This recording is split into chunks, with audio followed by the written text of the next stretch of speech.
Bon, chers amis, voilà ce petit moment de recueillement. Ça nous permet de penser au nôtre. Et là, tous ensemble, chacun y pense bien sûr chez soi. Et ici, ça nous donne l'occasion d'y penser tous ensemble. Alors maintenant, on va aborder notre partie, qui est la partie témoignage, à partir d'un film. Alors, je vous demande au moment du film, s'il vous plaît, si on peut éviter, bon, je comprends que des fois il y a des urgences, mais d'éviter le claquement des portes, parce que c'est un film qui demande de se concentrer. C'est pas, il n'y a pas des documents historiques particuliers, c'est surtout une façon de penser, une pensée qui est délivrée autour d'Élie de Noailles de Saint-Marc. Donc il faut se concentrer un peu sur ces propos pour bien les comprendre et les assimiler. Donc ce que je vous propose, hein, Gilbert, on lance le film et après on demandera à tous nos invités de venir témoigner. Merci à vous, à tout de suite.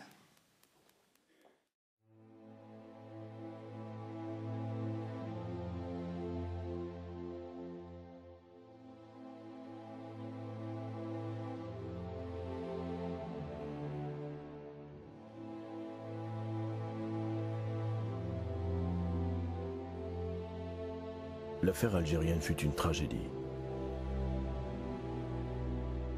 Sur cette terre calcinée, j'ai vécu des heures périlleuses. J'ai risqué ma vie et celle de mes légionnaires, pris dans un engrenage qui dépassait le destin de chacun d'entre nous. J'ai cru de tout mon être à une solution de justice. Je me suis battu pour elle avant de me révolter contre le pouvoir de mon pays. Parce qu'on avait tout dit, tout fait pour nous rendre fous. Je suis donc devenu un détenu politique et un proscrit.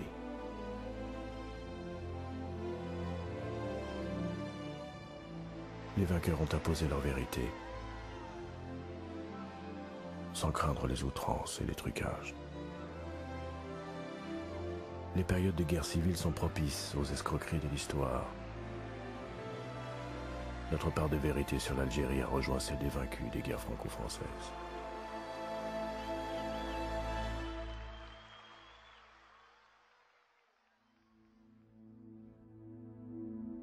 Au fil des mois, nous avons appris à connaître l'Algérie. Si tant est que l'on puisse maîtriser un jour les mystères de ce pays. Je me souviens du jour où nous avons croisé, dans un murmure, les premières caravanes.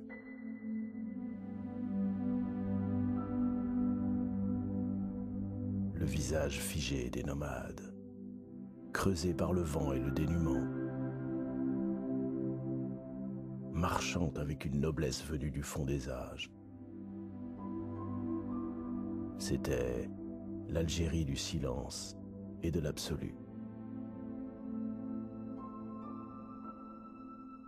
Je commençais à mieux connaître les Pieds Noirs. J'admirais leur enthousiasme de pionniers.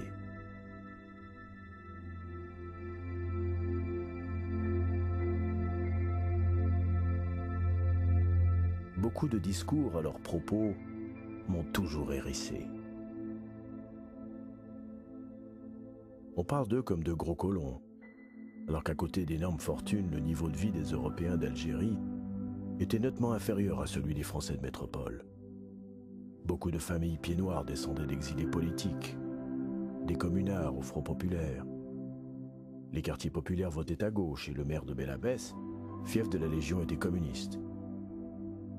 Cependant, si je comprenais leur drame, la valise ou le cercueil, ce n'était pas du folklore mais un déchirement humain terrible. Il était évident qu'ils ne voulaient pas voir le mouvement du monde et la fin des empires coloniaux. J'espère que ça va. Voilà.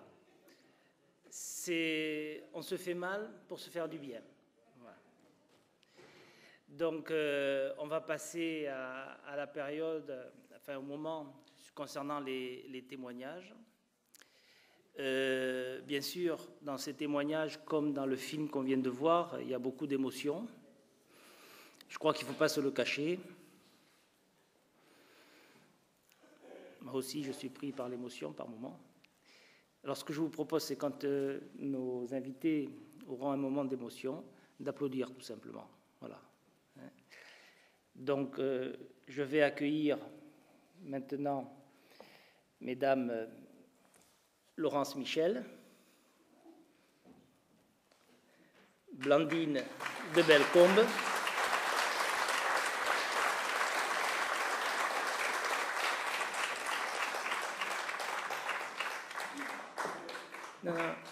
et Philippe Bézineau.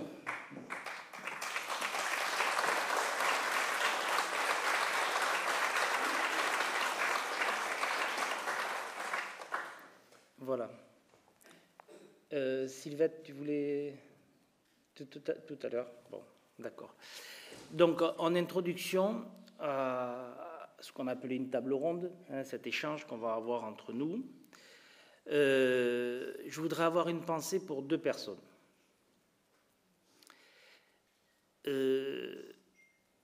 Un s'appelle Hervé Cuesta. Hervé Cuesta était hier à Nice. On a inauguré un boulevard, je crois, qui s'appelle Charles Pasqua. Et Hervé Cuesta était seul avec une banderole pour dire non aux barbouzes. Je vous propose de l'applaudir.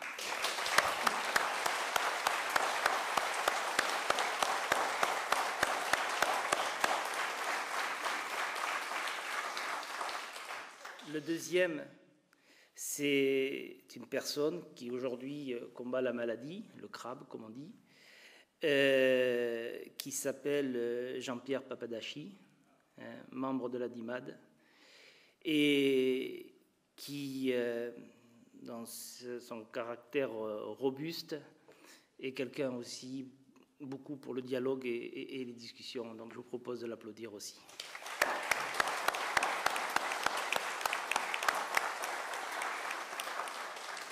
Voilà, donc je vous rejoins à cette... Bon, les amis, c'est un peu... D'abord, ce que je voulais... Et je remercie le comité Veritas de m'avoir prêté les différents kakemonos qui sont là autour de nous, qui font référence à ceux qu'on appelle nos héros. Et donc, il y en a d'autres, bien sûr, mais eux en particulier, qui ont payé de leur vie, qui ont mis leur vie au bout de leurs idées. Donc, on leur rend bien sûr hommage, mais aujourd'hui, je voudrais rendre hommage aux trois personnes qui sont là, qui sont réunies. Hélène Bastien-Thierry s'est excusée, elle ne pouvait pas être là. Elle le souhaitait aussi beaucoup, mais bon, elle était en déplacement en Thaïlande et il était très difficile pour elle de se joindre à nous. Et donc, je voudrais qu'on les applaudisse parce qu'ils vont faire une première, ils vont témoigner, comme on dit, avec leur tripes, et on va les écouter tranquillement. Merci à vous d'être présents. Merci.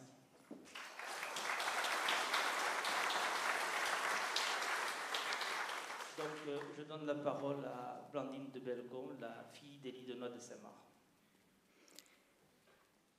Tout d'abord, je voudrais vous remercier du fond du cœur de l'accueil que vous avez fait au film. Vous en avez eu la primeur, puisqu'il est sorti des presses, si on peut dire, avant-hier. Donc, merci de l'accueil que vous lui avez fait. Je voulais commencer par vous lire ce que je considère un petit peu comme le testament de mon père, et puis surtout, puisqu'on a beaucoup parlé de transmission, c'est une lettre qu'il a faite pour un jeune de 20 ans. Peut-être que déjà, certains d'entre vous la connaissent, mais je me suis rendu compte que beaucoup ne la connaissaient pas. Que dire à un jeune de 20 ans? Quand on a connu tout et le contraire de tout, quand on a beaucoup vécu et qu'on est au soir de sa vie, on est tenté de ne rien lui dire. Sachant qu'à chaque génération suffit sa peine, sachant aussi que la recherche, le doute, les remises en cause font partie de la noblesse de l'existence. Pourtant, je ne veux pas me dérober, et à ce jeune interlocuteur, je répondrai ceci, en me souvenant de ce qu'écrivait un auteur contemporain. Il ne faut pas s'installer dans sa vérité et vouloir l'asséner comme une certitude, mais savoir l'offrir en tremblant comme un mystère. À mon jeune interlocuteur, je dirais donc que nous vivons dans une période difficile, où les bases de ce qu'on appelait la morale et qu'on appelle aujourd'hui l'éthique sont remises constamment en cause, en particulier dans les domaines du don de la vie, de la manipulation de la vie, de l'interruption de la vie. Dans ces domaines, de terribles questions nous attendent dans les décennies à venir. Oui, nous vivons une période difficile, où l'individualisme systématique, le profit à n'importe quel prix, le matérialisme l'emporte sur les forces de l'esprit. Oui, nous vivons une période difficile, où il est toujours question de droit et jamais de devoir, et où la responsabilité, qui est l'once de tout destin, tend à être occultée. Mais je dirais à mon jeune interlocuteur que malgré tout cela, il faut croire à la grandeur de l'aventure humaine. Jusqu'au dernier jour, il faut savoir, jusqu'à la dernière heure, rouler son propre rocher. La vie est un combat. Le métier d'homme est un rude métier. Ceux qui vivent, ce sont ceux qui se battent.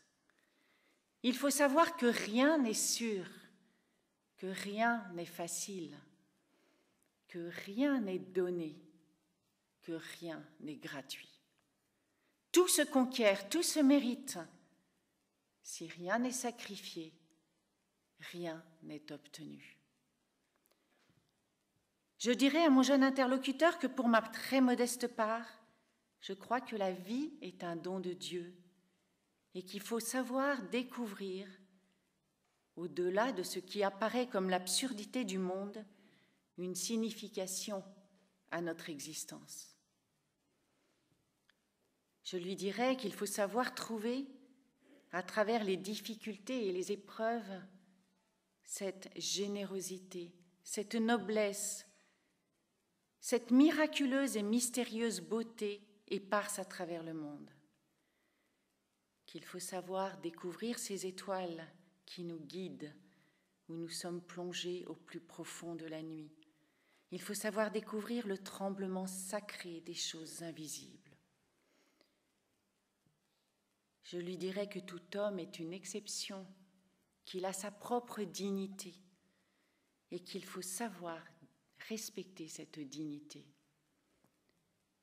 Je lui dirais qu'envers et contre tous, il faut croire à son pays et à son avenir. Enfin, je lui dirais que de toutes les vertus, la plus importante, parce qu'elle est la motrice de toutes les autres, et qu'elle est nécessaire à l'exercice des autres, de toutes les vertus, la plus importante me paraît être le courage, les courages, et surtout celui dont on ne parle pas et qui consiste à être fidèle à ses rêves de jeunesse. Et pratiquer ce courage, ces courages, c'est peut-être cela l'honneur de vivre.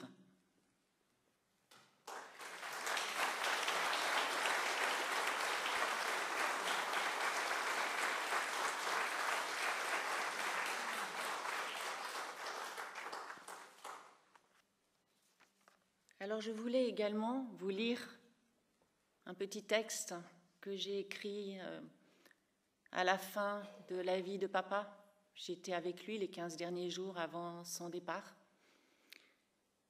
Et son visage était tellement beau. À son chevet, j'ai écrit ce petit texte.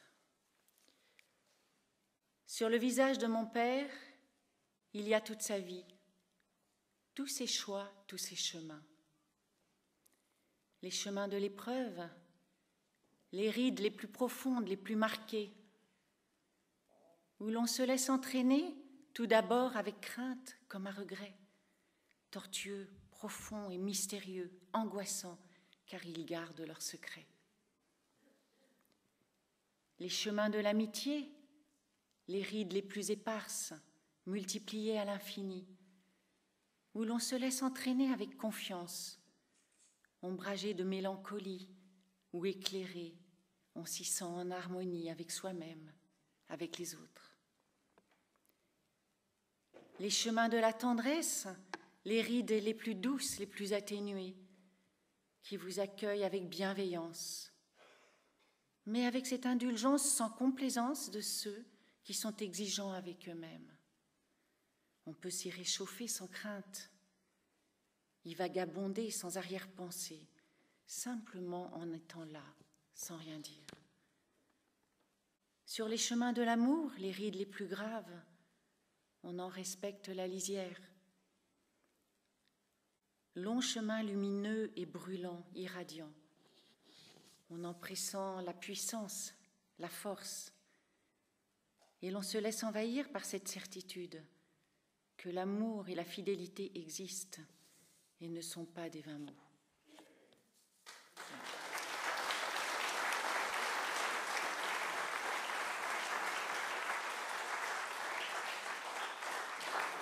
Dans notre questionnement,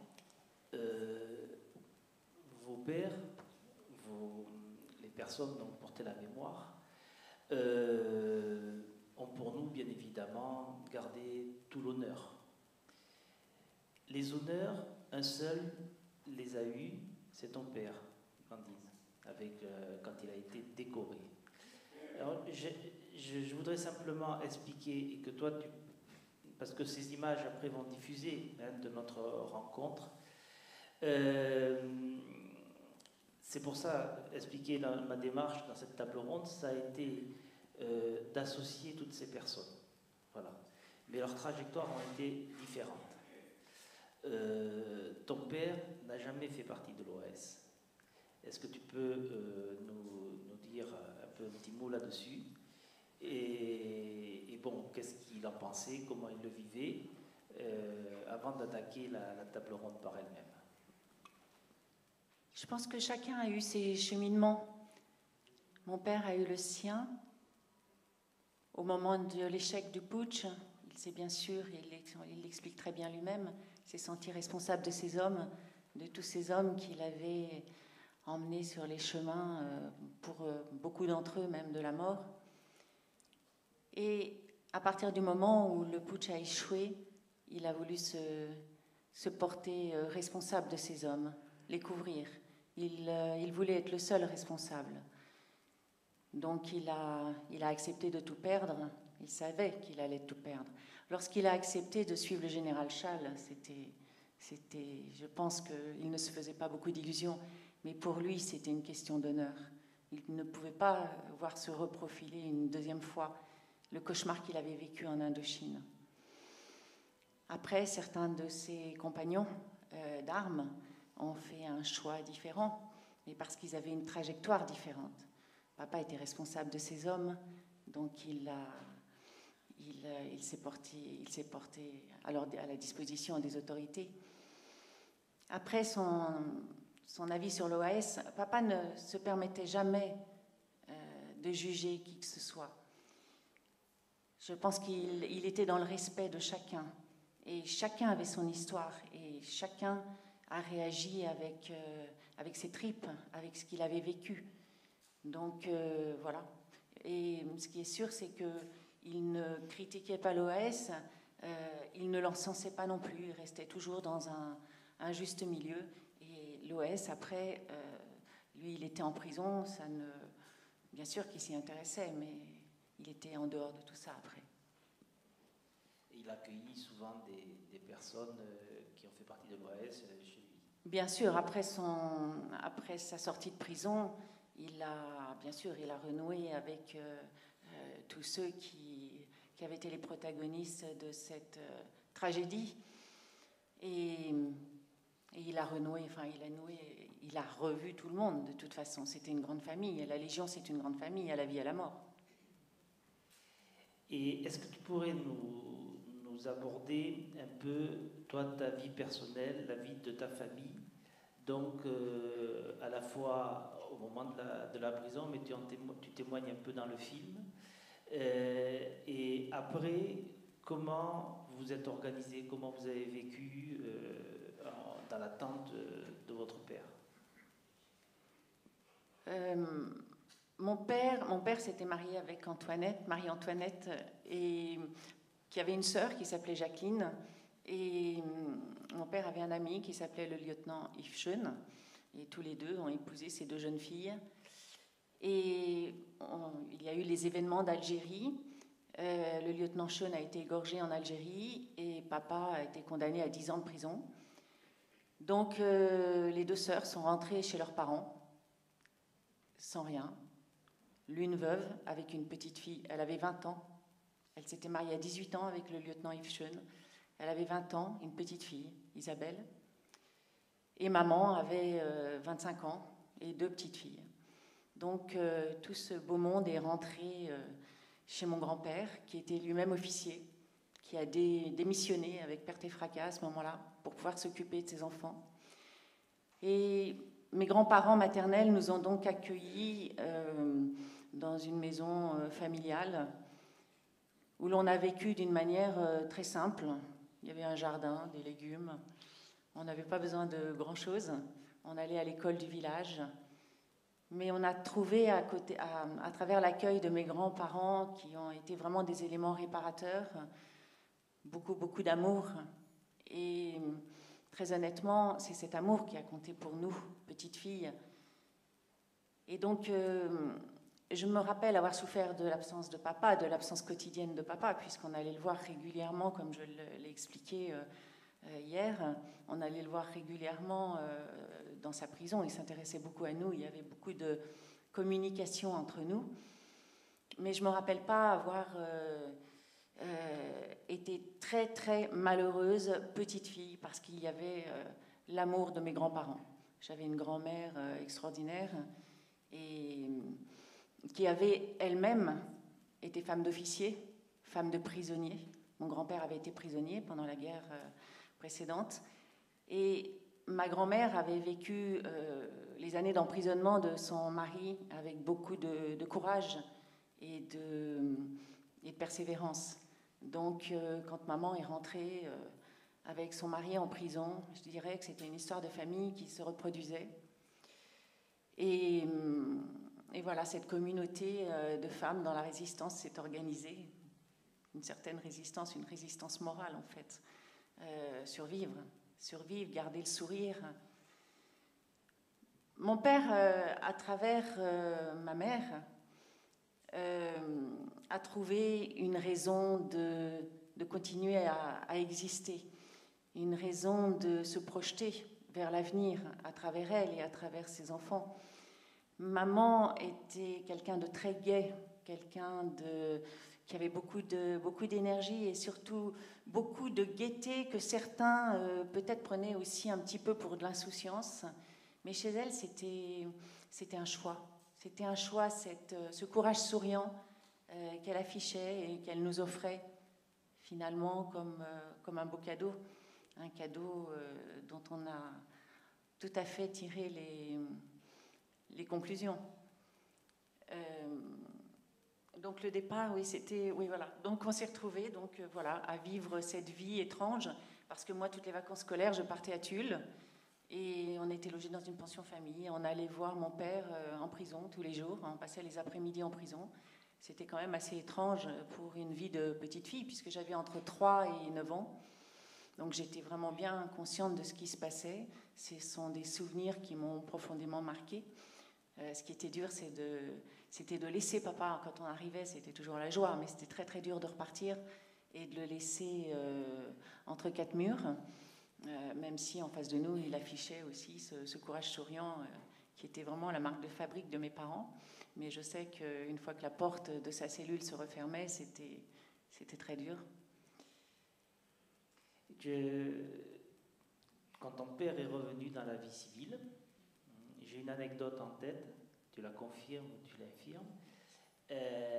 Il a été agressé dans les rues de Lyon, je crois que c'était à Lyon, par des gens.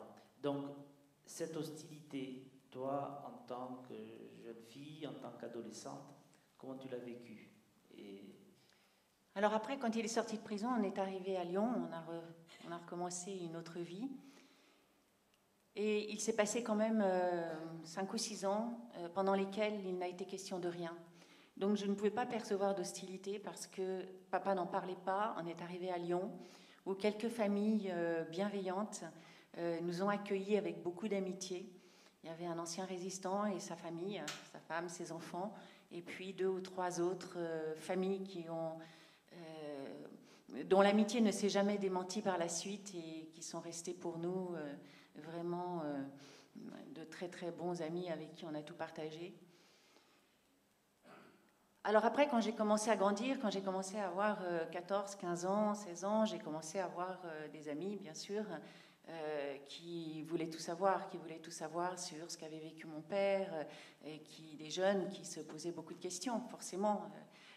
La jeunesse et la question et l'âge des remises en cause. Donc il se posait beaucoup de questions sur ce qui avait pu motiver mon père à passer du statut d'officier modèle, quelque part, au statut d'officier rebelle, passible d'une balle dans les fossés de Vincennes. Donc moi, je n'étais pas en mesure de leur répondre finalement, parce que moi, j'avais vécu la prison. Pour moi, quelque part, papa avait désobéi, il avait payé, et après, on redémarrait une vie. Donc à ce moment-là, je n'ai pas perçu d'hostilité. Après, quand j'ai grandi, j'ai rencontré souvent des personnes qui m'ont dit j'étais pas d'accord avec le choix que votre père a fait. Mais je n'ai jamais rencontré quelqu'un qui m'ait dit votre père était un salaud.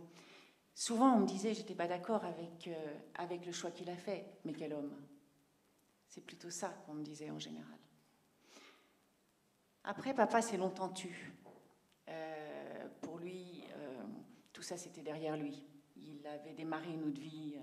Je me fous du passé, je redémarre à zéro. C'était exactement ça.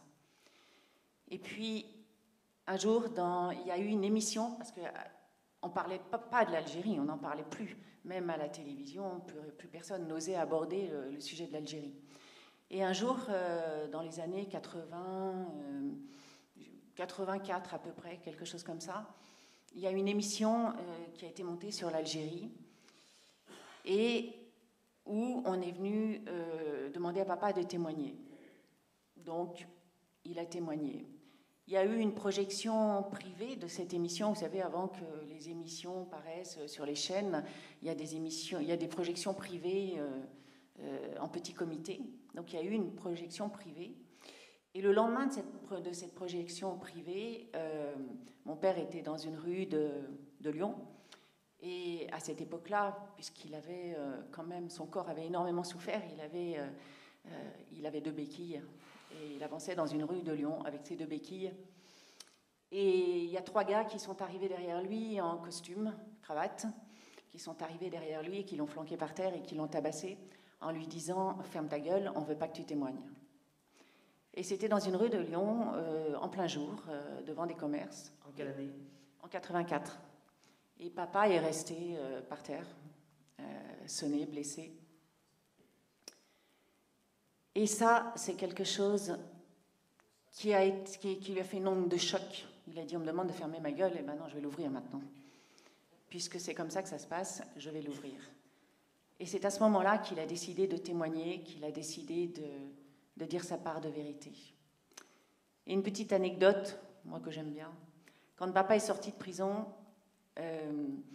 il a refait sa vie à Lyon, il avait loué un appartement, c'était l'été, il a préparé l'appartement pour nous accueillir à la rentrée.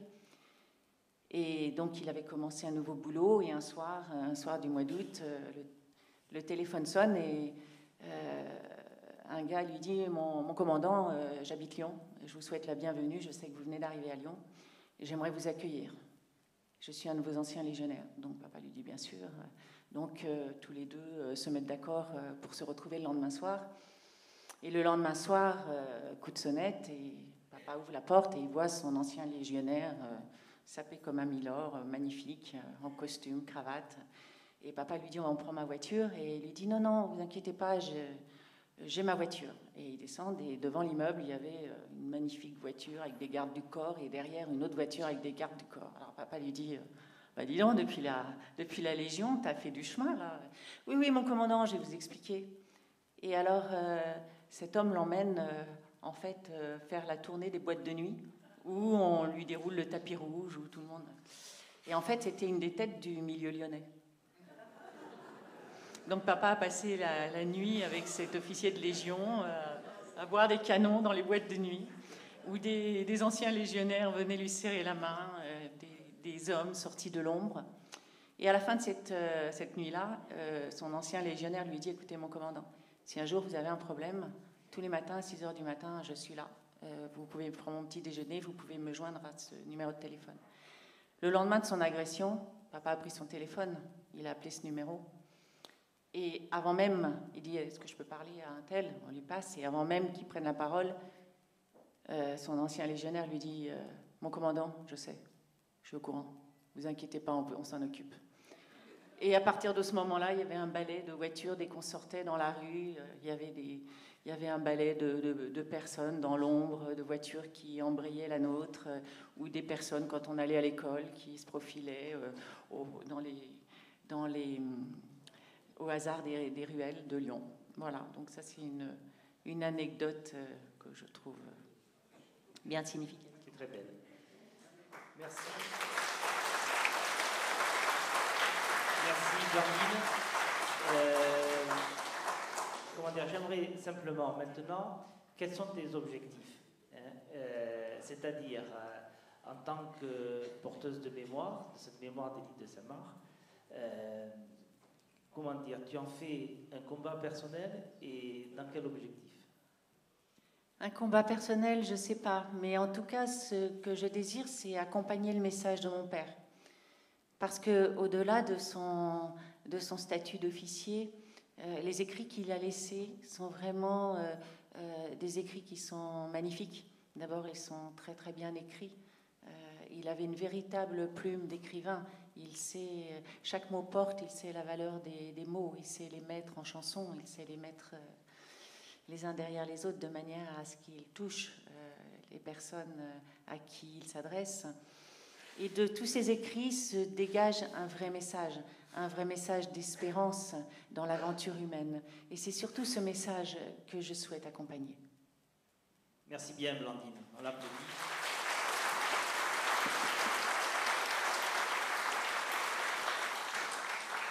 Laurence, voilà, pour ton témoignage, et encore merci d'être là. Donc, Blandine, elle avait le film qui avait déjà introduit. Toi, est-ce que tu peux nous introduire, qui était Bobby Dovgar? Parce que beaucoup de gens, quand même, ont oublié. Je fais pas mais je me suis rendu compte souvent qu'on ne savait pas trop qui il était. Raconter un peu son histoire avant de faire le lien avec ta mère, enfin, c'est une histoire commune. Et nous parler après de la vie d'après, de ce que tu as vécu. Donc, Laurence témoigne pour la première fois. Hein. Oui, je fais un grand effort parce que je n'ai jamais parlé de cette histoire. Vous êtes les premiers à qui je vais raconter un petit peu mon histoire.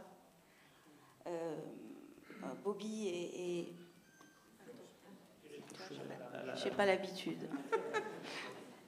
Donc, Albert Dovgar est né le 19 juillet 1937 à Tusko, en Yougoslavie. Il s'est engagé très jeune comme légionnaire et il a connu ma mère en arrivant en Algérie. Ils étaient très jeunes tous les deux. Maman est née le 4 juillet 1941 à Mascara en Algérie. Et donc elle avait 19 ans, il en avait 23. Ta mère s'appelait Michel Gomez. Maman s'appelait Michel Gomez, c'était la fille d'Antoine et Marie Gomez, qui habitaient à Alger, dans la commune du Sindé. Maman a été secrétaire au génie. Elle a travaillé à l'EPM10, je crois, l'EPM-G10, je crois, mon souvenir. Et elle habitait donc Usindé et elle a été arrêtée le 19 octobre 61 à Alger. Elle a été mise en garde à vue. On l'a interrogée parce qu'ils avaient un petit peu des doutes. Ils ne savaient pas si elle était vraiment la fiancée de Bobby Dovkar. Il était recherché déjà depuis quelques semaines. Pourquoi il était recherché? Donc il était recherché parce que c'est lui qui a tué le commissaire Gavouri. Donc,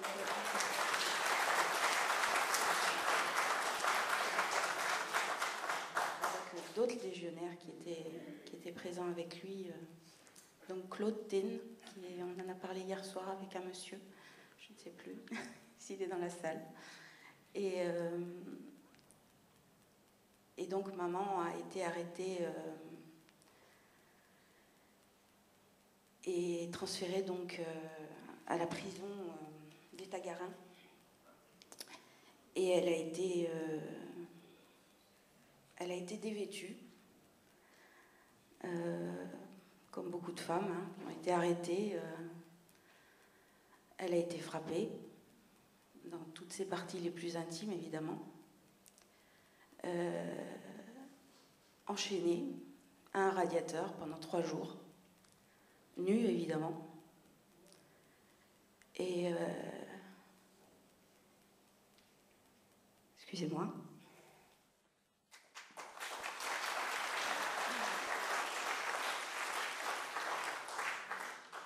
Donc elle a été détenue dans des conditions inhumaines, bien évidemment, pour une femme. Vous sachez que ma maman était enceinte de 4 mois et demi. Et que, bien évidemment, quand on l'a arrêtée, elle était dans un joli petit ensemble blanc. Et ma grand-mère, n'ayant pas de nouvelles de sa fille pendant 3 jours, elle s'est présentée donc à la prison et a demandé à voir sa fille. On lui a interdit de voir sa fille. Et évidemment, elle a dit, mais laissez-moi au moins entrer, que je puisse lui donner des vêtements. Ça fait 3 jours qu'elle est dans ses vêtements sales, ne sachant pas que, bien évidemment, elle n'était plus dans ses vêtements, elle était nue, rouée de coups, les yeux bandés. Tout ça par des gendarmes français, il faut que vous le sachiez aussi. Voilà, comme en 40. Et donc ils ont accepté de prendre quelques affaires et en échange ils ont rendu ce joli petit ensemble blanc qui n'était plus blanc mais plein de sang. Et bien évidemment ma grand-mère a crié, je ne sais pas, c'est ma mère qui m'a raconté ça. J'en ai parlé qu'une fois avec ma mère de cette histoire parce qu'elle ne voulait pas en parler. On a parlé hier de cicatrices, de plaies, de blessures. Dans notre famille, ça a toujours été une très grande blessure.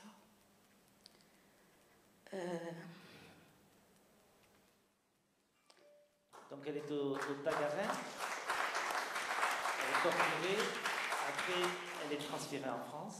Elle a été torturée par De Brosse, bien évidemment.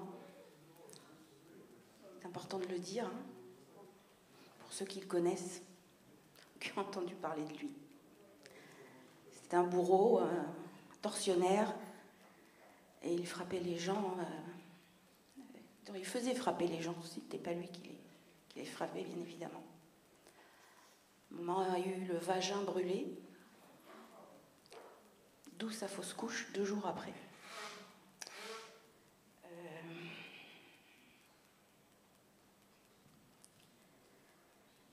Elle est resté plusieurs jours, hein, sans boire, sans manger, pendant 8 jours exactement.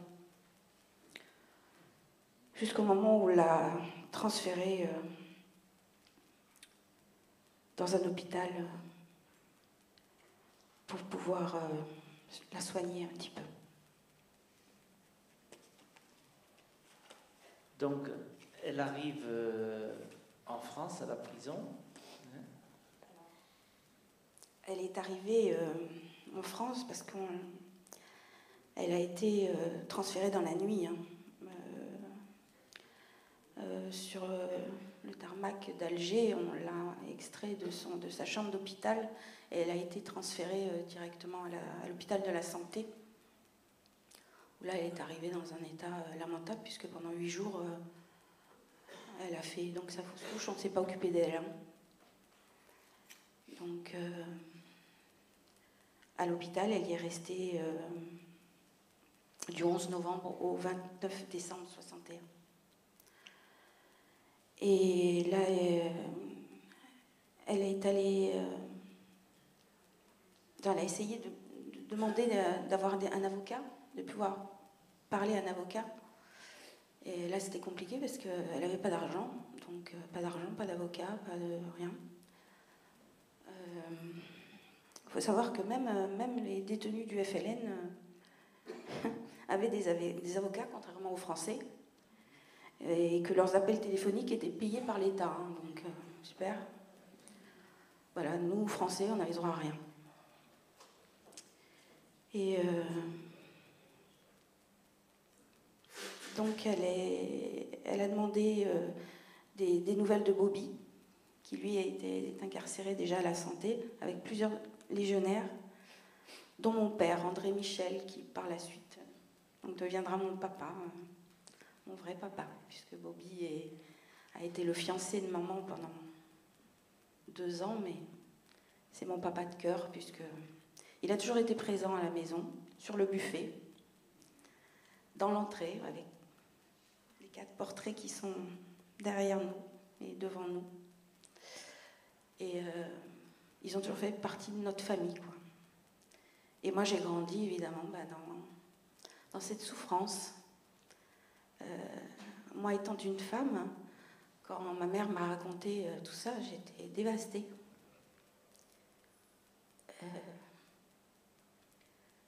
Moi-même, quelque temps après, j'ai fait une fausse couche à 4 mois et demi, comme par hasard. Il n'y a pas de hasard, on dit. Donc,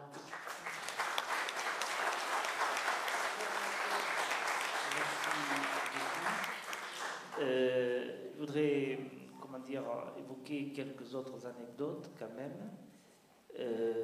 La question de la naturalisation de Bobby Dovkar. En fait, mes parents, Bobby et ma mère, voulaient se marier en prison. Et le problème, c'est que Bobby n'avait pas d'acte de naissance pour pouvoir se marier. Et donc, il a fait une demande à sa maman, il lui a écrit et il lui a demandé de lui envoyer un acte de naissance pour pouvoir se marier avec maman. Et la nuit où est arrivé cet acte de naissance, cet acte a été intercepté, merci, intercepté par De Gaulle pour pouvoir naturaliser Bobby et pour pouvoir le fusiller. Parce que pendant toute son incarcération, il ne pouvait pas le fusiller étant donné qu'il n'était pas de nationalité française. Donc, oui. Et donc, ils ont intercepté cet acte de naissance et donc ont pu, comme ça, fusiller Bobby. Alors que 2 jours après, il devait se marier avec maman, en prison évidemment, mais maman avait déjà sa robe de mariée en cellule, puisque maman a été transférée à la Petite Roquette et y est restée 11 mois exactement. Pour les femmes, vous savez que la Petite Roquette, c'est un endroit abominable. Il n'y avait même pas de WC dans la cellule, hein. Ils faisaient ça dans des seaux, sans eau, sans... Voilà, dans les conditions de détention inhumaines. Voilà, en sachant qu'elle avait été torturée, elle a passé plusieurs mois difficiles dans sa chair. Et elle écrivait tous les jours dans sa cellule à Bobby. Alors les lettres de Bobby évidemment étaient lues, transférées, il les recevait relativement vite puisqu'il était juste à côté. Par contre, elle écrivait à ses parents qui étaient restés eux à Alger. Et là, ça mettait plusieurs semaines avant d'arriver et avant d'avoir des nouvelles. Bien évidemment. Voilà. Et là, pour dire, excusez-moi Laurence, mais je vais au bout du témoignage. Hein. Donc, comment dire, il y a aussi une anecdote. Ta maman va aller vivre avec sa belle famille, mais avant de partir vivre avec les parents de Bobby, quand Bobby est fusillé, il y a l'histoire de la récupération du corps. Oui, il faut savoir que ceux qui ont été fusillés ont été enterrés en attendant dans un petit carré où nous, les familles, pouvions aller les voir. Il y avait 2 gendarmes de chaque côté de ce carré et pour pouvoir récupérer le corps de Bobby, sa maman, ma grand-mère ont payé le corps de Bobby à l'État français, 10 000 francs à l'époque, pour pouvoir récupérer ce corps et pouvoir l'enterrer décemment. Voilà. Merci. Merci, Laurent. Et je vais... Comment dire? Donc, toi, j'ai peut-être une question difficile, mais moi, je t'appelle l'héritière de cette histoire. Hein. Le courage de ta maman, il ne faut pas l'oublier, Michel Gomez, parce que souvent on parle bien sûr des hommes, mais comment dire, hier je disais derrière un grand homme il y a une grande femme, c'est une mauvaise expression, parce que derrière une grande femme il y a un grand homme, c'est réciproque, hein, tout le monde aura compris. Mais toi, en tant que porteuse de cette mémoire-là, comment tu vis avec, qu'est-ce que tu comptes en faire? Parce que c'est la première fois que tu témoignes. Est-ce que... Oui, c'est la première fois, c'est difficile pour moi parce que maman m'a toujours fait promettre de ne pas en parler. Maman n'est plus là depuis 21 ans, papa est décédé il y a 4 ans. Et voilà, je me sens peut-être un peu obligée de raconter cette histoire aujourd'hui parce que je trouve qu'on n'en parle pas assez des femmes dans cette guerre. Et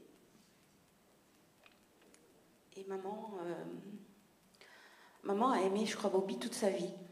Ça a été très difficile pour mon père. Il faut savoir, mon père s'est battu à côté de Bobby, à côté de Roger de Gueldre, à côté de tous ces grands noms. Et je crois que c'était quelque chose de très fort entre eux. Je pense qu'il y a eu un lien, quand je dis un lien, un pacte entre ces hommes. Ils étaient tous frères. Et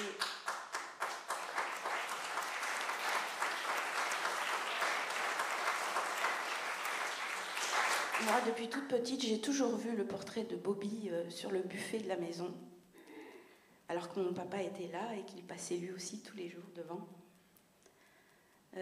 Ça a dû être très dur pour mon vrai père. Mais quand maman est partie, maman a donné cette chevalière que je porte, qui était la chevalière de Bobby, en disant « Mon père, tu la donneras à Laurence quand elle sera plus grande. Je veux qu'elle la porte. » Alors évidemment, pour moi, c'était compliqué parce que quand mon père m'a tendu cette chevalière, je me disais « Mais papa, c'est pas la tienne, c'est pas... » Et il m'a répondu quelque chose.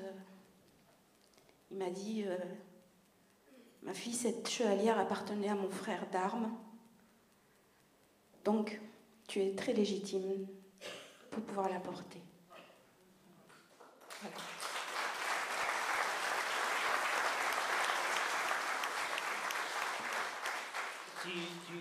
tu commentes une dernière chose et après je te remercie. Tu commentes ou tu commentes pas, hein? Votre famille a reçu des menaces pour se taire. Quand on parle du silence, on parlait tout à l'heure des lignes de la Saint-Marc. Je voudrais simplement l'évoquer, après tu en dis ce que tu veux, d'où le courage de ton expression aujourd'hui.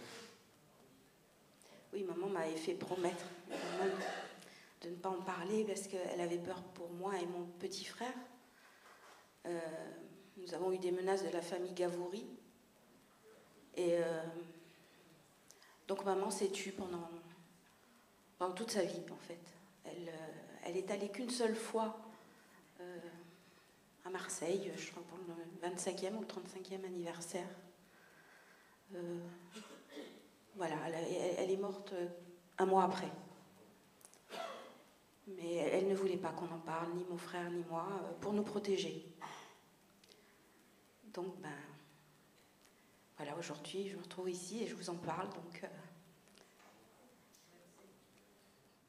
voilà. Merci beaucoup, Laurent. Merci.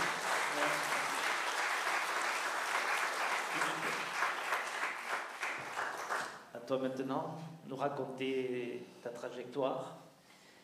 Et donc, on a vécu aussi, je l'évoque rapidement, mais une belle expérience avec beaucoup de personnes qui sont dans la salle et qui ont contribué au soutien, qui ont permis à Philippe de venir en France. Et le fait que Philippe vienne en France, ça m'a permis de rencontrer Laurence. Et ça nous a permis de nous retrouver comme beaucoup de monde s'est retrouvé. Philippe, tu as la parole. Oui. Bon, avant tout, je veux m'excuser de mon mauvais français, car malheureusement, j'ai vécu la plus grande partie de ma vie dans l'exil, en Argentine. Et deuxièmement, je voudrais vous remercier à vous et à tous les Pieds Noirs, à Secours de France, à le Cercle algérianiste, à Georges Belmont, aux amis de Raoul Salan et l'ADIMAL qui ont fait le possible pour que moi je sois ici. C'est-à-dire, ils ont collaboré pour la cause Un cœur pour Philippe. Car j'ai un problème sérieux de cœur et bon, j'ai eu la chance que je puisse venir ici et surtout dans mon pays, car je me considère profondément français. Même si j'ai vécu, comme je vous dis, toute ma vie dans l'exil. Hier, j'ai parlé avec, comment il s'appelle, le monsieur qui a fait la conférence Pujol, Ripoll me disait, j'ai raconté un peu mon histoire, il me dit, tu es né 3 fois. Et c'est vrai, c'est comme ça. Je suis né le 16 juin 62 à Paris. Ma mère était Nicole Gardy, la fille du général Gardy. Et elle est partie à Paris le 16 juin. Déjà, moi, j'avais 2 semaines de vie et elle était pour tâcher de libérer Roger de Gueldre. L'histoire que mes parents m'ont racontée, c'est que je suis né plutôt le 16 juin 62. Le 6 juillet, on exécute, ça moi je ne savais pas, mon père biologique. Et ma mère appelle tout de suite une très grande amie, et pour moi une deuxième mère, qui est Denise Durand-Ruel, la femme du capitaine du premier rep, Philippe Durand-Ruel. Et lui dit, viens chercher Philippe, je m'en vais, on me cherche. Parce qu'elle aussi, ainsi que mon grand-père, le général Gardy, étaient condamnés à mort. Alors, j'avais 3 semaines, je suis resté avec les Durand-Ruel, ma mère était en Belgique, et au bout d'1 an, un légionnaire me traverse les Pyrénées, et ma mère m'attend à Madrid. Déjà, mon grand-père, le général Gardy, mon papa, le capitaine Bézineau, et mes 3 sœurs qui sont nées à Sidi Bel Abbès été en Argentine. Bien entendu, en Argentine, on n'était pas à Buenos Aires, c'est-à-dire à La Pampa. De Gaulle avait fait un accord avec le gouvernement argentin pour nous envoyer bien au nord de l'Argentine, bien dans la forêt amazonienne, pour qu'on soit bien écarté. C'est comme ça que à peu près une dizaine d'officiers et de la Légion et une cinquantaine de familles de pieds noirs ont atterri dans la forêt amazonienne argentine. Et bon, moi je suis arrivé à l'âge d'1 an là-bas. Ma mère m'amène à la police en bras et elle dit: je viens inscrire mon fils qui vient de naître. Alors on dit: bon, quand il est né, et elle dit comme ça par hasard, 30 juillet 63. C'est-à-dire que dans mon passeport, étant fils de Français, j'ai le droit d'être français. Dans mon passeport, il dit que je suis né le 30 juillet 63, quand je savais que j'étais né le 16 juin 62 à Puteaux. Et alors, quand on est là-bas en Argentine, toute mon enfance, j'ai vécu là, dans le nord de l'Argentine, jusqu'à l'âge de 12 ans. Je n'ai pas connu l'électricité, ni on n'avait pas d'eau potable tous ces 12 ans. J'ai connu la télévision à l'âge de 12 ans, quand j'étais à Buenos Aires. Je vivais avec les Indiens à Toba, littéralement tout nu et pieds nus. J'ai fini ma première à l'âge de 12 ans là-bas et ma mère me dit: tu dois aller à Buenos Aires dans un collège français, continuer tes études. Pour moi, ça a été un énorme choc, car je devais me chausser, me mettre des habits et voir des gens. Pour moi, c'était terrible. Mais bon, tout s'est passé comme ça, et ma mère est décédée, ça fait 5 ans, et mon papa, le capitaine Michel Bézineau, qui pour moi est mon papa, hein, c'est mon père biologique, c'est Roger, mais celui qui m'a élevé et qui était un homme extraordinaire, parce que maintenant que je le sais, je n'étais pas son fils biologique, mais il m'a traité toujours comme son fils. Et je suis éternellement reconnaissant à lui de ça. Et alors, après mon histoire, mes parents, ma mère est décédée, mon père est décédé, et moi j'étais toujours intéressé pour la Légion et l'histoire de mes parents, de mon grand-père, le général Gardy et tout ça. Comme dans toutes les familles, on n'en parlait pas beaucoup. Et bon, j'ai regardé en Internet et je vois une publication de M. José Castano, un écrivain, qui dit: Nicole Gardy, la maîtresse de Roger de Gueldre. Alors, j'appelle Denise Durand-Ruel à Paris, en larmes, lui disant: Denise, qui est Roger de Gueldre? Et Denise, en larmes, me dit: écoute, Philippe, c'est ton père, ta mère m'a dit que c'était moi qui allais te le dire. Et là, ma mère n'a pas eu le courage de me le dire. Tout le monde, une fois que le capitaine Bézineau est décédé 9 mois avant ma mère, lui disait: écoute, dis-lui la vérité, il va le savoir. Et bon, elle n'a pas eu le courage. Mais moi, comme je disais à tout le monde, j'ai 55 ans ou 56 ans, je ne sais pas bien, peu importe. Mais toute ma vie en Argentine, depuis jeune, depuis les 13 ans, j'ai voulu me foutre en l'air d'une balle dans mon cœur. Et du moment que j'ai su la vérité de ma filiation, ça a été un soulagement terrible pour moi, et j'ai plus jamais pensé à ça, mais jamais, jamais. Pour ça, hier, quand tout le monde parlait de l'héritage et du secret de famille ou les morts du placard, je peux vous dire que c'est bien de les sortir, ça soulage l'âme.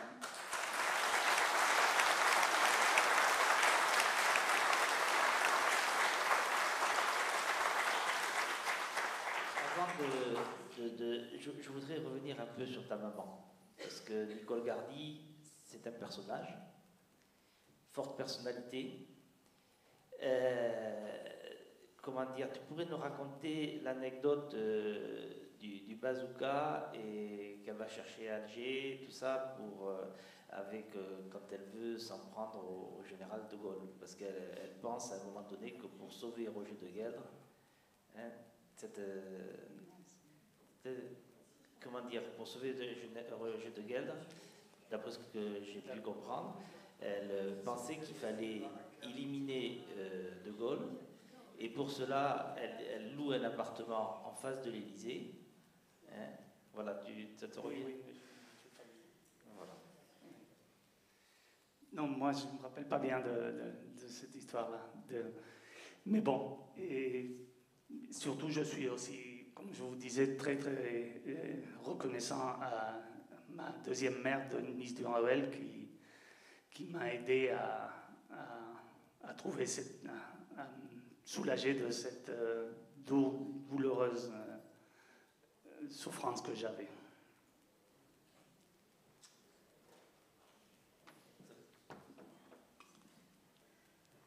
Moi, j'ai entendu, je ne sais plus si c'est quelqu'un m'a raconté, que lorsque tu es né quelque temps avant la fusillade de l'exécution de Roger de Gueldre, et il savait ta naissance, bien sûr, et il avait sur son cœur une photo de toi. Et cette photo a été trouée d'une balle qu'il avait sur son cœur.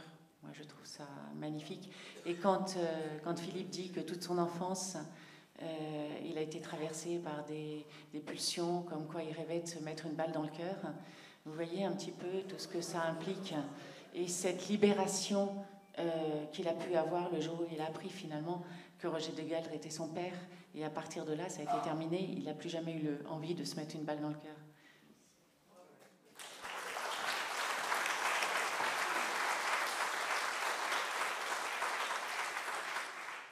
Et oui, c'est pour ça que moi, l'histoire douloureuse de l'Algérie pour mes parents et pour tous les pieds noirs, je ne la vis pas de la même façon, parce que même si moi, qui plus que moi, que mon père biologique a été fusillé, devrait souffrir, mais l'avoir su, ça fait à peine 2 ans, pour moi c'est une renaissance et l'envie de vivre, l'envie de vivre.